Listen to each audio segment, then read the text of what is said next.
કથા ગમે તે કરે, કથા પરમાત્માની કથા છે, ભગવાનની કથા છે. વ્યાસપીઠ ઉપર બેઠેલો વક્તા એ ભગવાનની જ કથા કરે છે.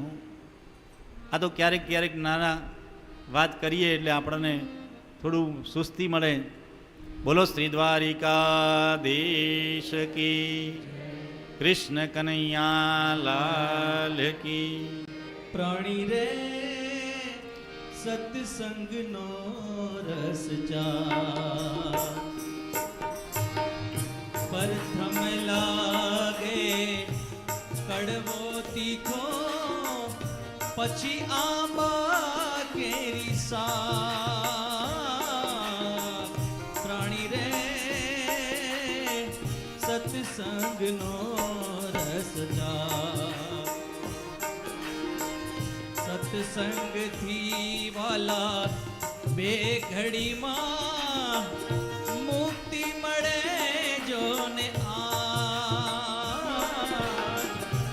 વેદ પુરાણ જેની સાક પુરે છે, એવું કયું માં છે. આ પ્રાણી રે સત્સંગનો રસ જા, સત્સંગનો રસ જા.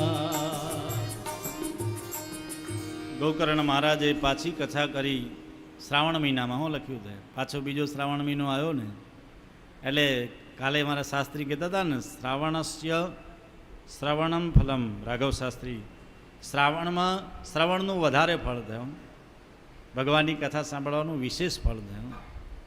એટલે શ્રાવણ મહિનામાં પાછી કથા ગોઠવી અને અયોધ્યાવાસીના પૂર્વે યથા રામેણ સંગતા, જેમ પૂરા અયોધ્યાવાસીઓ રામ ભગવાન સાથે મુક્તિને પામેલા ને એમ પાછા બધાને ભગવાનની મુક્તિ મળી. એટલે આપણા બધાની મુક્તિ નક્કી છે.